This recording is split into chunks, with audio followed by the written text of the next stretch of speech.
UDF കൊണ്ടുവന്ന വിസ്മയങ്ങളൊക്കെ നിയമസഭയിൽ ഉണ്ടാവും. അല്ല, അത് നമുക്ക് നോക്കാമല്ലോ, തെരഞ്ഞെടുപ്പല്ലേ, തീർച്ചയായിട്ടും ഉണ്ടാവുമല്ലോ. നിങ്ങൾ വിസ്മയങ്ങൾ എന്ന് പറഞ്ഞപ്പോഴും പരിഹസിക്കാൻ ശ്രമിച്ചല്ലോ. ഇപ്പൊ 1/2 ഡസനിൽ കൂടുതലായില്ലേ വിസ്മയങ്ങൾ? ഇനി വേണോ? അല്ല, ഇനി വേണോ? ഇനി വേണോ? ഇനി വേണോ? ഇനി വേണോ? ഇനി വിസ്മയങ്ങൾ വേണോ? ഇനി വേണോ? ഇനി വേണോ?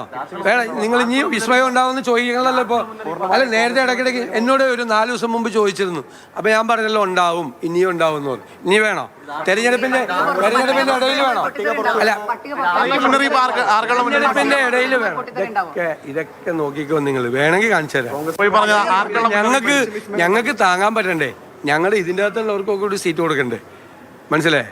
എപ്പോൾ വേണമെങ്കിലും ഇനിയും കലാപത്തിന് തിരികൊളുത്തപ്പെടാം CPM-ൽ. അത്രയും നിങ്ങൾ വിചാരിച്ചാൽ മതി. ഇപ്പം നടന്ന സംഭവങ്ങൾ ഞങ്ങളോട് പറയാണ്. ഞങ്ങൾക്ക് 1 വർഷം മുമ്പ് അറിയാം.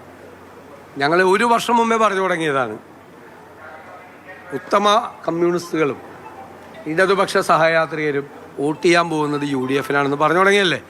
അപ്പം ഇത് എന്താണ് ഈ പറയുന്നതെന്നൊക്കെയാണ് മനസ്സിലൊക്കെ വിചാരിച്ചാലല്ല നിങ്ങളെല്ലാം. ഇപ്പം ക്ലിയർ ആയല്ലോ.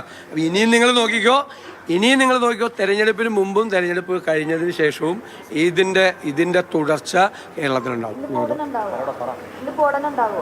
അല്ല, അതാ ഒരു നടപടിക്രമമുണ്ട്. ഒരു പാർട്ടിയല്ലേ?